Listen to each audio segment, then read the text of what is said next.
2006 সালে ঢাকার রাজপথে বাইতুল মোকাররমের উত্তর গেটে লগি বৈঠা দিয়ে মানুষ মেরে তাদের লাশের উপরে তারা নিক্ষেপ করেছিল, লাশের করেছিল, দেখেছে কিনা? আলহামদুলিল্লাহি রাব্বিল আলামিন, আসসালাতু ওয়াসসালামু আলা আশরাফিল আমবিয়া ওয়াল মুরসালিন ওয়া আলা আলিহি ওয়া আসহাবিহি আজমাইন। قال الله سبحانه وتعالى في كلامه المجيد وقرآنه الحميد: أعوذ بالله من الشيطان الرجيم، بسم الله الرحمن الرحيم، والذين جاهدوا فينا لنهدينهم سبلنا صدق الله العظيم। বাংলাদেশ জামাতে ইসলামী ঐতিহ্যবাহী ৩ নং ডুমুরা ইউনিয়ন কর্তৃক আয়োজিত আজকের এই মহান কর্মী সম্মেলনের প্রিয় পরিচালক, সম্মানিত সভাপতি, জেলা এবং উপজেলা নেতৃবৃন্দ, আমার সামনে সমাবেত ইসলাম প্রিয়, সংগঠন প্রিয়, কোরআন প্রিয় ভাইরা, আসসালামু আলাইকুম ওয়া রাহমাতুল্লাহি ওয়া বারাকাতুহু। আল্লাহ সুবহানাহু ওয়া তাআলা কোরআনে কারিমে বলেছে, ওয়াল্লাযীনা জাহাদু ফীনা লানাহদিয়ান্নাহুম সুবুলানা।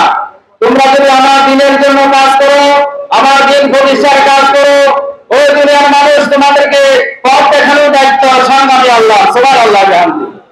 এই 15 বছর যত নির্যাতন নিষ্পেষণ আমাদের উপরে হয়েছে, আমাদেরকে ঘরে শুনতে দেওয়া হয় নাই, আমাদেরকে মামলা দেওয়া হয়েছে, হামলা দেওয়া হয়েছে।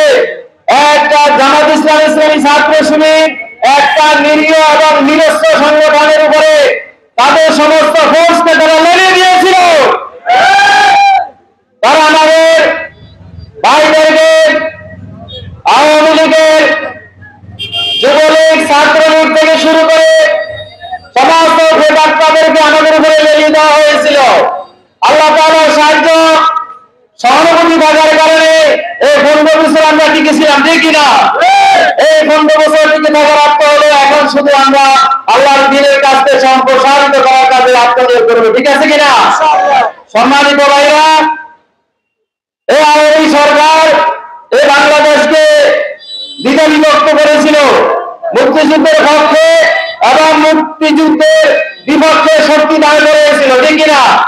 তারা মুক্তিযুদ্ধের পক্ষে শক্তি দেখালে 2006 সালে ঢাকার রাজপথে বাইতুল মোকাররমের উত্তর গেটে লগি বৈঠা দিয়ে মানুষ মেরে তাদের লাশের উপরে তারা নিক্ষেপ করেছিল, লাশের করেছিল, দেখেছে কিনা?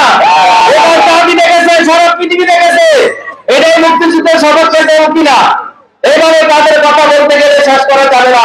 সম্মানিত ভাইরা, আজকে যে সুযোগ এসেছে আমাদের সম্পর্কে, সেই সুযোগ কাজে লাগিয়ে আজকে ঘরে ঘরে ইসলামের দাওয়াত দিতে হবে, কোরআনের সমাজ কায়েমের জন্য আমাদেরকে চেষ্টা করতে হবে।